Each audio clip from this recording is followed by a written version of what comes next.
Money in the Bank 2024 is finally in the books, and we have a lot of stuff to talk about. Now, I'm going to be completely honest with you. I was not the biggest fan of this PLE. I'm not saying it was bad, I'm not saying it was terrible. It just didn't really do a lot for me. Now, in saying that, the matches were very good. There were no matches that felt dead or out of place or anything like that. But my big issues with the PLE in general is the finishes to the matches.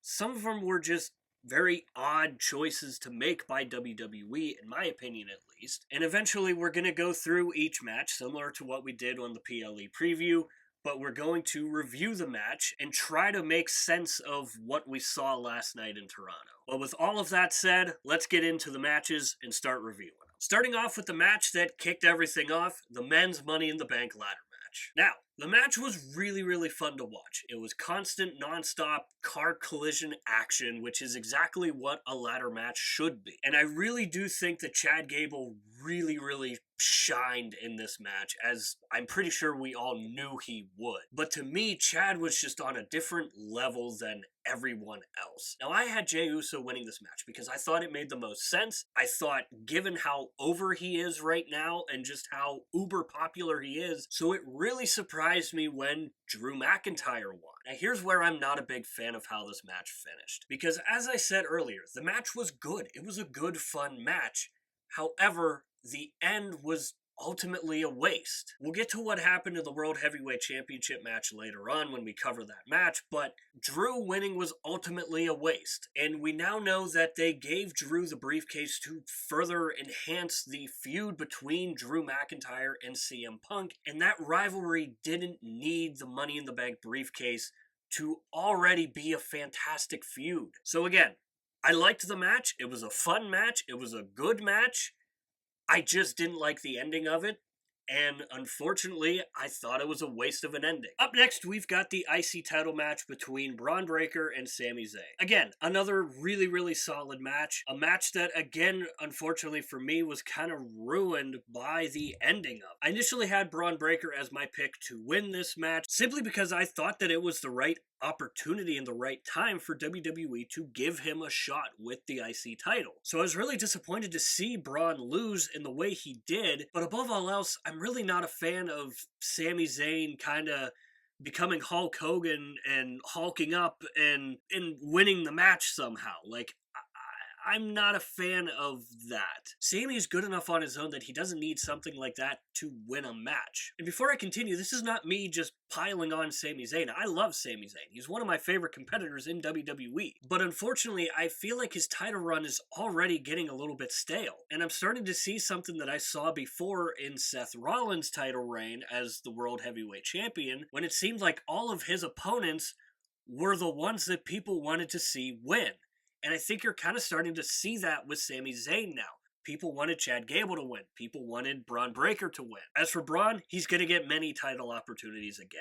I don't think they necessarily buried him in this, but I definitely don't think they helped. And as for Sami, I don't know what's next. I think it's got to be something big to kind of revitalize this title reign. Up next, we have the World Heavyweight Championship match between Damian Priest and Seth freaking Rollins. And let me tell you, I was loving this match. I had this for match of the night. As the match progressed, it got better and better. We saw Seth Rollins turn back the hands of time and look like 2015 Seth Rollins. And we had probably my favorite Damian Priest match so far throughout this title run. And again, fantastic match.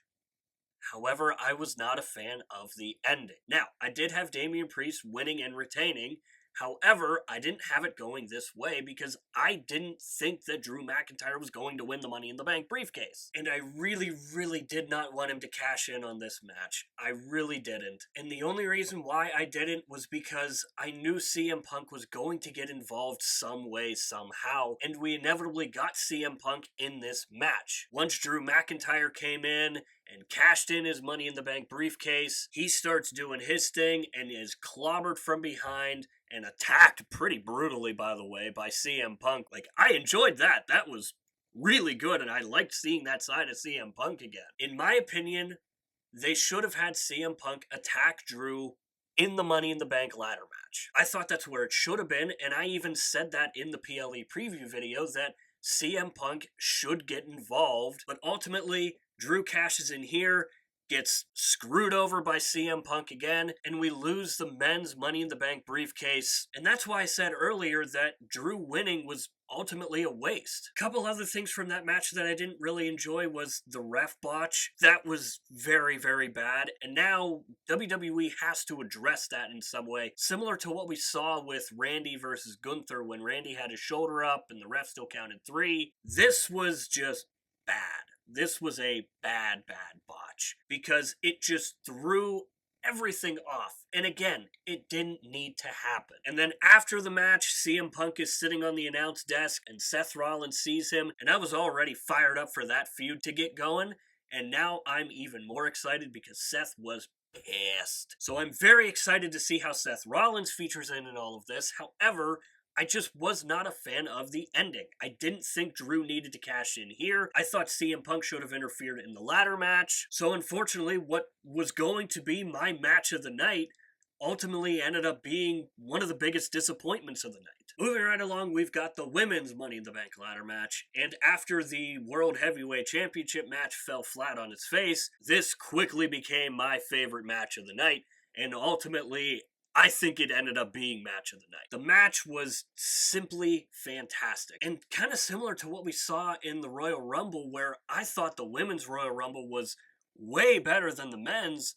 I think this match was better than the men's. It was a non-stop car crash of a match that Money in the Bank ladder matches and ladder matches in general should be. And the match had some of the most insane spots that I have seen in quite a while. We had Chelsea Green going through 2 tables from pretty much the top of a ladder.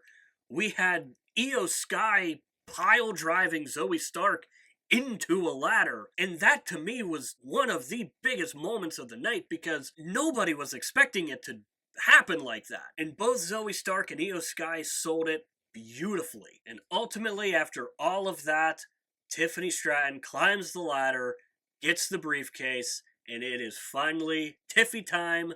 Tiffany Stratton wins the Money in the Bank briefcase. And this is who I wanted to see win, simply because I think she is the best talent that WWE has on its main roster. When you really do a deep dive into it, she is incredible in the ring. We saw what she did with her swanton bomb to the outside of the ring, taking out everybody else, and it's almost like she gets better and better every time we see her in these types of matches and in regular matches in general. But not only is she a fantastic in-ring worker, but she is also a fantastic character worker, and she has really created a really nice connection between her and the crowd. And when you put that all together, you have one of the top superstars on the main roster. So again, this match, simply fantastic.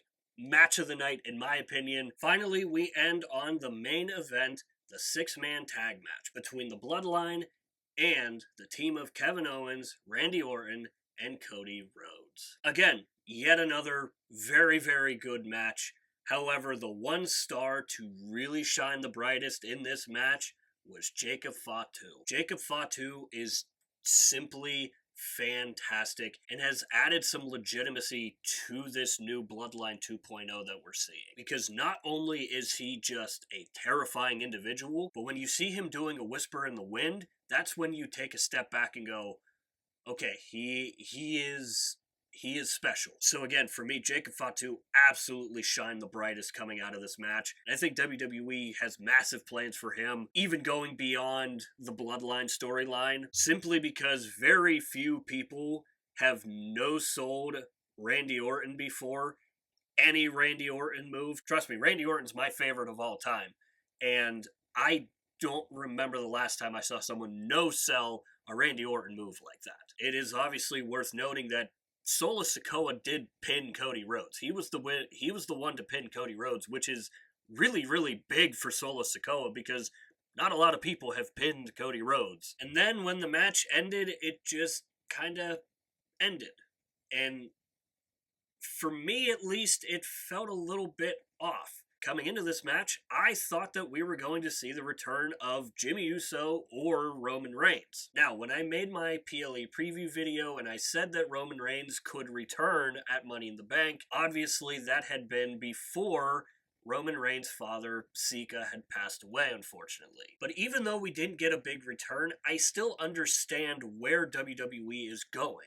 They're trying to make the Bloodline 2.0 look simply menacing, look as menacing as the OG Bloodline did. However, they're going to have a difficult time doing that if Tonga Loa continues to botch a low blow, which I have never seen before. But all jokes aside, it was a good match. It was a fun match.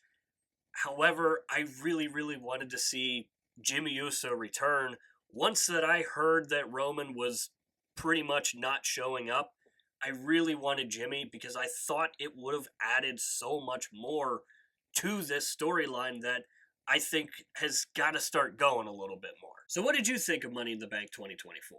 Again, I thought it was an okay pay-per-view. It wasn't my favorite. I thought there were some very sloppy moments and just some overall stuff that didn't make much sense to me, at least. But I think we're far enough in this Triple H era that we do deserve to let the man cook. But he's done this a few times now where WWE fans may not understand what direction they're going, and Triple H takes them on a beautiful journey. And I think we could get some of that here, but that doesn't change the fact that I was still just not a fan of how some of the things were dealt with. And I think that pretty much does it for the PLE review. Oh no, wait, I forgot something. John Cena returned and announced his retirement. Just needed to pause for a second there. We're going to cover that in a different video because it simply deserves to be its own video. But you can see what my reaction was on X if you go and follow our X page. I highly suggest going and checking that out because we do updates on every Monday Night Raw, Friday Night SmackDown, and all the PLEs. So if you want a place to go talk about wrestling, go check that out. Maybe it's for you. As always, in the description down below is our Linktree link. There you can find our X page and our other social media platforms that we are on. So that's going to do it for this video here. If you enjoyed it, click the like button. If you really enjoyed it, hit the subscribe button because it would really mean a lot to me. So again, be on the lookout for more videos coming this week. I hope you enjoyed the video. We'll see you next time.